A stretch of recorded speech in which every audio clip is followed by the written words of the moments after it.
Eh bien, ce conformisme, pour le dire d'une façon peut-être un peu trop radicale, c'est un peu péché quand même.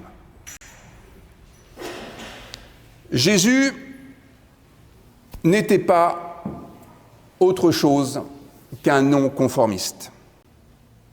Si l'apôtre Paul exhorte à ne pas se conformer au siècle présent, c'est parce que Jésus lui-même était non-conformiste.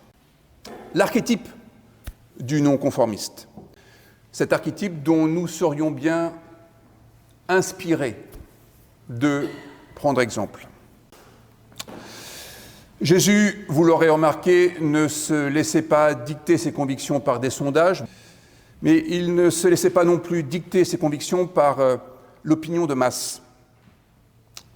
Il a passé son temps à échapper à la foule, refusant qu'elle lui mette la main dessus.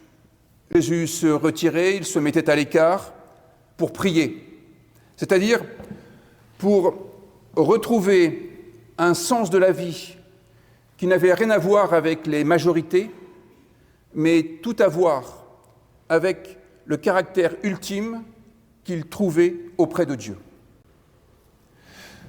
Ne pas se laisser contaminer par la voix de la majorité, mais dans un face-à-face avec Dieu, s'interroger sur ce qu'il faudrait faire, non pas pour être du bon côté par rapport au nombre, mais être du bon côté par rapport à ce qui est bon, ce qui est agréable, ce qui est parfait, non pas pour soi, mais pour tous, pour l'intérêt général. Jésus échappait régulièrement à la foule pour que la foule ne fasse pas pression sur lui et qu'il puisse ainsi s'interroger devant Dieu pour savoir ce qui est le plus juste.